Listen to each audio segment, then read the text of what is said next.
Yesterday I had to put my daughter in check. Sometimes you got to do that. Sometimes your kids, even though, they love you, they can say things and get mouthy, and you got to put them in check. And I asked my daughter, and I asked them on a regular basis, because here's the thing. We all have multiple personalities, right? We all have dual personalities. We can flip up and switch up in a minute, right? And so I asked her yesterday, because I asked her, I said, 2 times before I had to check into her, to stop it, right? I said, stop, because you're about to get in trouble. I'm the kind of person that's going to warn you first before I actually activate whatever it might be. And I told her, I said, stop, you're about to get yourself in trouble. And so she continued on.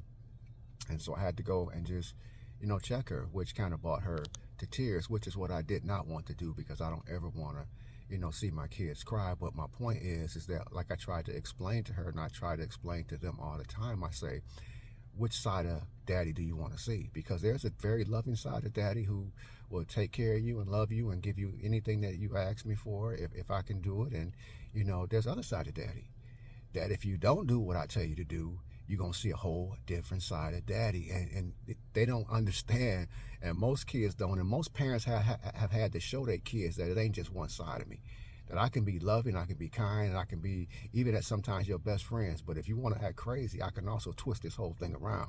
Don't play with me. And I had to let her know that yesterday, and they know when I cross over from playing to when I'm dead serious, and I had to, even in life, we all have dual personalities. How many of us talk to ourselves and even answer ourselves? If you don't do it, you're probably crazy if you don't talk to yourself, because most of us have full conversations, and some of the best conversations we have be with ourselves. There's somebody inside of us that we consult all the time. When I'm thinking about doing something, who do I consult? Me, because I'm not going to disagree with me. So I'm just saying there are multiple people inside of us. I don't ever want to be that have that side of me where I have to check my daughter like that again. But sometimes you just got to let your kids know that, because they think they'll mistake your kindness for weakness, and that's what you don't want them or anybody to do.